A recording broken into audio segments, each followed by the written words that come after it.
Donc depuis 2004 et la mise en œuvre de la T2A, tarification à l'activité, la CGT a dénoncé la mort programmée de notre système de santé publique. La T2A est un système de financement fonctionnant sur le même mode de gestion d'entreprise.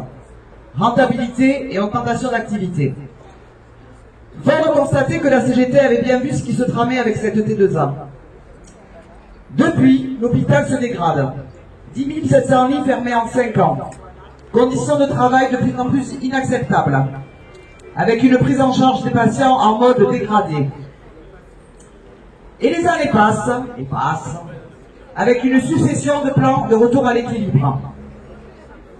Ce qui engendre évidemment dégraissage des personnels paramédical, pour l'hôpital de Pau 50 postes en moins, mais augmentation de l'activité aussi bien sûr. Aujourd'hui, tout est banalisé par nos dirigeants. Fermeture des urgences, retour sur repos, double vacation, conditions de travail insupportables, escalade d'arrêt maladie. Mais pour nos patients, qui s'en inquiète? Eh bien les soignants. Car même nos directions nous disent aujourd'hui, il ne faut plus penser qualité des soins, mais faire de l'acceptable. Chacun tirera ses propres conclusions. Et puis Covid est passé par là. Ce qui a permis d'enrichir les plus riches, d'engraisser les lobbies pharmaceutiques et le CAC 40. Et là, les soignants ont été applaudis, qualifiés de héros de la nation. Et par nos luttes, nous avons obtenu le Ségur de la santé, ou le Ségur du foutage de gueule. 183 € net par mois, alors que pour rattraper notre retard du gel d'indice, il nous en fallait 300.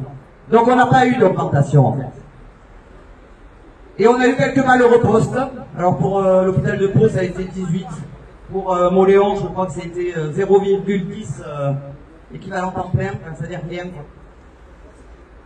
Ah, par contre, si, on a été augmenté depuis juillet 22. Notre point d'indice est passé de 3,73 à 3,86. De l'enfumage à haut niveau. Et c'est bien pour ça que la CGT n'a pas signé ce Ségur. Et pour nous remercier encore plus, notre cher Manu nous a imposé l'obligation vaccinale, le 15 septembre 2021. Et ce, avec une telle violence, qu'ils ont même été chercher des agents le 14 septembre à minuit pour les faire partir de leur poste comme des malpropres. Et soi-disant en passant, on a eu le droit, certains ont eu le droit à la vaccination obligatoire, mais pas aux 183 € par mois, les auxiliaires de vie, et certains agents dans les API. Et d'autres aussi. La CGT est le seul syndicat représentatif à exiger l'abrogation de l'obligation vaccinale et la réintégration des suspendus.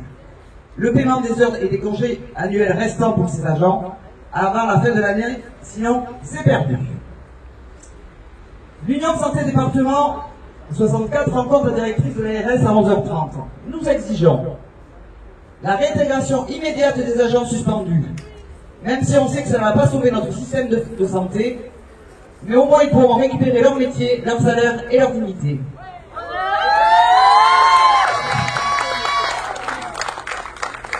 Car on sait très bien aujourd'hui que ça n'a rien de sanitaire, mais ce n'est que de la politique. On exige aussi la fin du financement T2A, des emplois massifs sur tout le territoire, l'arrêt des fermetures de lits et leur réouverture surtout, une vraie augmentation salariale pour éviter la fuite des personnels, des conditions de travail idéales pour être attractifs et permettre une prise en charge des patients de qualité, l'arrêt immédiat des fermetures des urgences sur tout le territoire avec une ouverture 24 heures sur 24 et 7 jours sur 7. Garder notre système de santé publique digne de ce nom. Digne de ce nom. Car on ne va pas s'en cacher, tout cela est mis en œuvre pour privatiser la santé.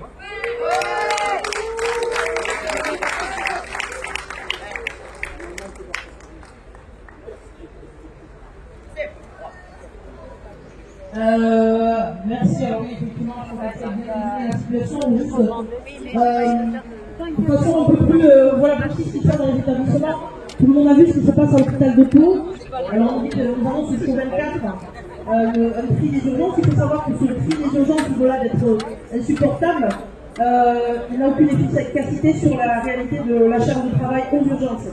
Monsieur Vinet, le directeur, s'était exprimé dans la presse le lendemain du premier jour où ça a été fermé en disant oh là là, l'activité a diminué de 30%. Je peux vous dire que la réalité, elle n'est pas du tout là. Les urgences se débordent parce que de plus en plus de patients n'ont pas de médecins, n'ont pas de possibilité de se faire soigner autrement. Donc ils vont aux urgences. Et au moment, on ne va pas les laisser devant la porte quand ils ont besoin. Parce que les professionnels qui sont là, ils ne sont pas là, eux, pour faire le tri. Donc, encore une fois, ce qui se passe, c'est extrêmement inquiétant. On le craignait, mais on ne pensait pas qu'un hôpital comme Pau allait aussi voir ses urgences partiellement fermées. Mais en même temps, Bordeaux le fait, un CHU, donc pourquoi Pau aurait échappé à ça? Et derrière, ce qui nous inquiète, c'est la banalisation qui est faite de cette situation. On a l'impression que, alors la population aujourd'hui, tous les Français, évidemment, ils ont beaucoup de choses qui les stressent, qui les inquiètent. Ils se disent, quand ils vont faire les courses, est-ce que je vais avoir assez d'argent? Ils se disent, est-ce que cet hiver, je vais pouvoir me chauffer, hein? Il va falloir qu'on baisse d'un degré tous, effectivement. Quand certains, déjà, n'arrivent jamais à atteindre les 20 degrés. Donc les Français sont inquiets et ils ont de quoi. Et ce qui nous inquiète, c'est que la santé, malheureusement, et toutes ces situations qui se banalisent passent derrière les préoccupations. Et que tranquillement, comme l'a dit Cathy, le gouvernement, comme ceux qui ont précédé, procède à la destruction de ce système de santé parce qu'elle est là, la volonté. C'est faux, ils ne veulent pas sauver notre système de santé, ils ne veulent pas sauver l'hôpital. Qui ne pourra pas se faire soigner à l'hôpital? Les plus pauvres, les plus précaires, les plus âgés. Donc cette population-là, ils ne s'en préoccupent absolument pas. Donc ça, c'est insupportable et c'est pour ça qu'on se bat. Alors je voulais juste vous lire, je pense que vous l'avez peut-être vu, le témoignage qui est extrêmement fort, qui a été publié dans la presse d'une résistante qui s'appelle Madeleine Ruffo, qui a 98 ans. Elle a vécu quand même des choses assez dramatiques pendant la guerre, hein. Elle a été torturée, elle a vécu des choses qu'on n'imagine même pas. Et elle s'est retrouvée aux urgences d'un hôpital à Paris. Et voilà ce qu'elle dit. Donc je vais lire son témoignage qui est extrêmement fort, et qui n'est pas unique, évidemment, c'est la réalité de ce que vivent beaucoup de gens dans les services d'urgence et dans les hôpitaux. Début septembre, j'ai dû me rendre aux urgences pour un examen important dû à un Covid long, variant Omicron. Le SAMU m'a emmené à l'hôpital Lariboisière à 12h30, le dimanche 4 septembre, pour examen. Je me suis retrouvée couchée au milieu de malades qui hurlaient de douleur, de rage, d'abandon, que sais-je. Et les infirmières couraient là-dedans débordées. Elles distribuaient des « j'arrive » et des « ça marche, j'arrive », mais personne n'arrivait jamais. Moi-même, j'ai mis 12 heures pour obtenir la moitié d'un verre d'une eau douteuse. Tiède, je suis restée 24 heures sur le même brancard, sans rien manger, dans un no man's land. C'était Kafka. Rendez-vous compte, je suis aveugle. Je sentais parfois qu'on emportait mon brancard, que je traversais une cour, peut-être. Il faisait plus froid, c'est tout ce que je peux dire. Et puis on m'a laissé là, sans aucune affaire, sans moyen de communication avec mes proches, qu'on ne prévenait d'ailleurs pas de l'évolution de la situation. Étais-je dans un couloir, dans une salle commune? Au bout d'un moment, j'ai vraiment cru que je devenais folle. Ah, si j'avais eu un appareil photo comme quand j'étais reporter de guerre, si j'avais pu voir ce que j'entendais. Dès l'arrivée à l'hôpital, mon ambulance est passée devant des gens d'une absolue pauvreté, qui se plaignaient à grands cris d'avoir été refoulés. Drogue, misère sociale, cela n'a même pas été admis. Dans le service porte la foire aux malades, l'antichambre de l'hôpital, par où l'on accède aux urgences.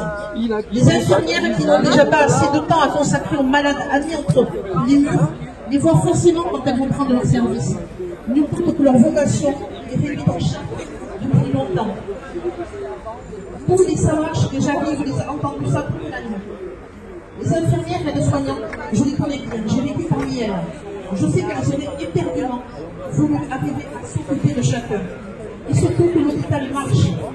Le lendemain après-midi, l'hôpital n'ayant pas de lit disponible pour moi, on m'a transféré dans une clinique privée, sans jamais avoir prévenu mes proches. J'étais la troisième à me garantir que cette clinique fonctionnerait ce jour-là. J'avais déjà fait l'enquête de l'intérieur en 1974 en m'engageant comme soignante dans un service de chirurgie cardiovasculaire de l'hôpital parisien. J'avais aussi travaillé au SAMU dans le service du professeur Huguenard à l'hôpital Mondor. De cette immersion, j'ai publié le livre Les linges de la nuit qui s'est vendu à près d'1 million d'exemplaires. L'hôpital il y a 50 ans, l'hôpital ultra-moderne, les problèmes sont toujours les mêmes. Manque de personnel qualifié, manque de crédit. L'écart se creuse entre la technique de la médecine de pointe et les moyens mis à sa disposition. Après la sortie du livre, j'avais rencontré le directeur de l'assistance publique dans un face-à-face télévisé. Nous étions convaincus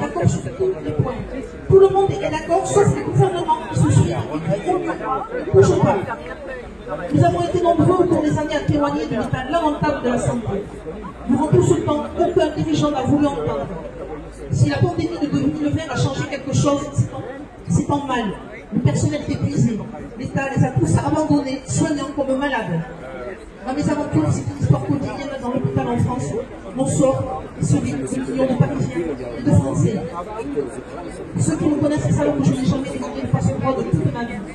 Mon âge n'y change rien, mais j'ai remarqué qu'il était presque une circonstance aggravante que ce pour de raison. Je pensais que j'étais trop vieille pour que ça vaille la peine de me soigner. Dès que je parlais, on se disait que j'étais gâteuse, on pensait d'emblée que je racontais n'importe quoi. Alors pas la peine de m'écouter. Pourtant j'ai une voix qui ne s'en est jamais prise au personnel. Ça ne changera pas.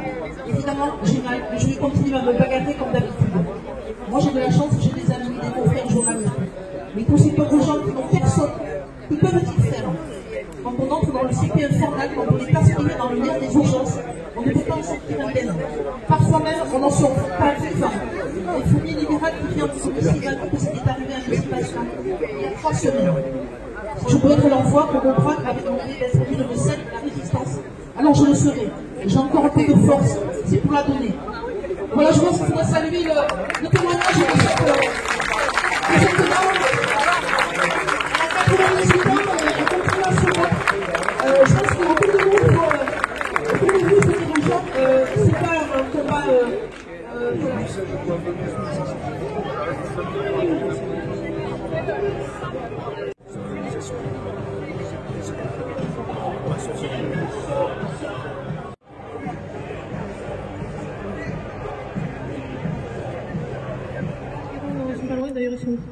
Alors, bon, comme d'habitude, on a relaté, on a fait un constat. Alors, Madame Lanzaco nous dit qu'on est content que le constat qu'on a fait est le même qu'elle fait elle. Ah. La difficulté par le constat, c'est les moyens qu'on met derrière. Et là, c'est plus compliqué. Donc, c'est là qu'elle nous dit qu'effectivement, on n'attend pas à ce que l'ARS résolve les problèmes au niveau national, mais en tout cas qu'elle les fasse remonter, c'est sûr. Alors, pour ce qui est déjà des établissements, on a surtout insisté pour les choses qui peuvent être changées. La notion du dialogue social entre les entraves syndicales, le dialogue social qui est on va dire, sur la forme, mais pas sur le fond, voilà. Donc elle va faire redescendre ça dans notre direction. Donc voilà. Alors, pour la réintégration des personnels, évidemment, ça a été la première chose qu'on a abordée. Et là, la réponse a été... C'est pas eux. Non, c'est pas ça, non, mais c'est pas... Il y a une loi, on applique la loi. Vous vous doutez bien que voilà. Donc nous, on a insisté, on a bien dit que c'était inadmissible, parce qu'en fait, on crée des citoyens qui n'étaient plus des citoyens finalement, qui étaient privés de tout droit, parce que le statut de suspendu est un statut qui n'existait presque pas, en fait, je pense avant. Hein. On a presque créé quelque chose, voilà, et que ça, il fallait arrêter. Donc nous, on a bien insisté en disant stop. On a bien, maintenant, tout le monde dit, y compris la communauté médicale, que la vaccination n'empêche absolument pas la contamination, et depuis un moment d'ailleurs. Donc, il n'y a plus aucune cohérence. Il n'y a plus aucune cohérence, mais déjà il n'y en avait pas, mais alors il y en a encore moins maintenant. Donc là, ce qu'on a dit tout à l'heure, c'est politique purement simplement. Hein. On a un président qui a bien dit qu'il voulait emmerder les non-vaccinés. Donc il continue sur sa lignée. Donc nous, on a dit, voilà, nos hôpitaux, nos établissements de santé ont besoin de gens qui ont des compétences, qui ont des connaissances, parce que la plupart de ces gens qui sont suspendus, c'est des gens qui étaient pour certains là depuis des années à l'hôpital. Et donc on perd des gens avec ces compétences-là pour avoir des jeunes parfois qui eux le sont moins et ont besoin de plus de temps. Donc voilà. Donc si la santé va mal, on a bien dit que c'était à cause de ça. Donc nous on a reposé, alors elle va faire remonter, donc, voilà, comme tout le reste. Au milieu, qu'est-ce qu'on a dit d'autre? Les mots. Alors nous on a bien insisté sur 2 choses. Évidemment les salaires. La revalorisation des salaires pour inciter les gens à travailler, mais on n'a pas dit que ça. On a dit une infirmière, par exemple, il va falloir lui dire que quand elle va travailler, au lieu d'avoir 14 patients en charge ou 15, elle en aura 10. Déjà, ça donne plus envie de travailler quand on se dit qu'on n'aura que 10 patients en charge. Parce qu'elle va peut-être se dire qu'elle va les prendre mieux en charge. Donc on a dit qu'il faut revoir ces ratios. Que ce soit dans l'hôpital public, que ce soit dans la psy, à tous les niveaux. Dans les EHPAD, on a aussi évoqué les EHPAD. 2 aides-soignantes pour soigner je ne sais pas combien de résidents, c'est inadmissible. Où on décide qu'aujourd'hui, on va devoir faire le tri sur la toilette. Tel résident n'aura pas la toilette aujourd'hui parce qu'on ne peut pas la faire. C'est inacceptable. Alors, dans les choses qui nous ont quand même choqués, parce qu'il faut le dire, on a quand même évoqué la qualité des soins. Voilà. Que l'ARS, eux, ils sont garants de la sécurité et de la qualité des soins. Alors ça nous choque, sachant que, voilà, parce qu'il n'y a plus de qualité des soins, c'est pour ça que les gens quittent l'hôpital quand même. Hein. Voilà, donc c'est assez hallucinant. Alors, des choses concrètes, parce qu'on n'a pas eu de grandes choses concrètes. Alors, on nous a évoqué, alors, par rapport au problème médical de prise en charge du manque de médecins, on nous a évoqué les SAS, c'est ça? Alors, secteur, service d'accès aux soins. Alors, en gros, parce qu'attention, ils sont en train d'y travailler. L'idée, ça serait que, vu qu'il manque des médecins, quand vous appelleriez le 15, que vous avez une problématique, on vous dira, ça ne relève pas des urgences. Par contre, vous avez quand même besoin de voir un médecin rapidement. Vous dites, moi je n'ai pas de médecin, ou le mien il est en vacances, comme ça. Dans ce cas-là, la personne au téléphone va vous orienter, au pire pour le lendemain, mais assez rapidement, vers un médecin, en vous disant, il y a tel cabinet, tel médecin qui peut vous accueillir, vous avez rendez-vous avec lui. Voilà, donc évidemment pour nous c'est absolument pas suffisant, surtout qu'ils sont en train d'y travailler, on va voir concrètement comment ça va marcher. Ça éviterait, on peut espérer en attendant que des patients se retrouvent à attendre 3-4 jours pour aller voir leur médecin s'ils en trouvent un. Bon, ça c'est la seule chose un peu concrète qu'elle nous a dit. Voilà. Nous, ce qu'on a demandé, c'est des maisons médicales. On a dit des maisons médicales publiques. Ça veut dire qu'à côté des urgences, ou à proximité des urgences, il faut créer des maisons médicales avec des médecins publics, des infirmières, qui prendront en charge effectivement les patients qui n'ont pas de médecin. Et ça permettra d'éviter effectivement que les urgences soient saturées. Donc voilà, donc c'est la proposition que fait la CGT, qu'on fait depuis longtemps, et on n'est pas les seuls, je crois. Et donc il faut créer des maisons médicales. Alors pour l'instant, l'ARS ne s'y oppose pas. Il y a des projets, mais qui concrètement n'ont pas vu le jour. Je l'ai précisé, M. Bayrou avait évoqué dans un conseil de surveillance l'idée que la mairie de Pau pourrait financièrement participer si on crée une maison médicale. Peut-être qu'il faudra les relancer, M. Bayrou, puisqu'il avait lancé ça dans un conseil de surveillance en disant, pour une fois qu'il y aura un budget qui servira à quelque chose de bien, voilà. Donc bon, voilà, donc elle va faire remonter, elle va faire redescendre, comme elle fait d'habitude. Voilà, elle va faire l'ascenseur, elle remonte, elle redescend. Voilà, donc elle a bien rappelé que c'est nous qui l'avions sollicité, en même temps on lui dit qu'on n'a pas le choix parce que c'est elle notre tutelle. Hein. Voilà, après on ne sait pas ce qu'on va faire dans l'avenir, il y a des choses qui se discutent. Je pense qu'à un moment, effectivement, il y a d'autres interlocuteurs qu'on peut avoir, on l'a évoqué en réunion USD, effectivement, peut-être qu'il faut interroger au moment des gens comme le procureur de la République, parce que nous on estime que la sécurité aujourd'hui des citoyens elle est plus assurée avec ces fermetures d'urgence, avec ce manque de médecins. Donc au bout d'un moment, il y a des gens comme ça qui sont censés faire en sorte que qu'il n'y ait pas des morts. Donc voilà, donc il y a déjà des petites actions qui fait, mais bon, pas pour d'autres syndicats, donc je ne les citerai pas. Mais voilà, donc c'est quelque chose qu'on est en train de travailler. C'est-à-dire qu'on va alerter d'autres personnes au moment qui vont devoir prendre leurs responsabilités. Voilà. Donc on va voir ce que ça va donner dans nos directions quand on va rentrer dans les établissements. Bon, on leur a dit déjà qu'ils n'étaient pas très gentils avec les représentants de personnel, donc on va voir s'ils vont être plus gentils, j'en doute. Et pour le reste, de toute façon, on va continuer à alerter comme on essaie de le faire, sachant que c'est au niveau national que tout ça se passe. Il y a des territoires hors le 64 qui sont dans des situations encore pires que la nôtre. Voilà. Donc ça faut autant qu'on se contente de ce qu'on a ici, mais en tout cas voilà, on va continuer à alerter et à vous solliciter parce que je pense qu'à un moment c'est avant tout pour les citoyens et pour que nous sommes tous, que nous sommes là. Voilà. Merci en tout cas pour ceux qui sont restés et on se retrouve le 29.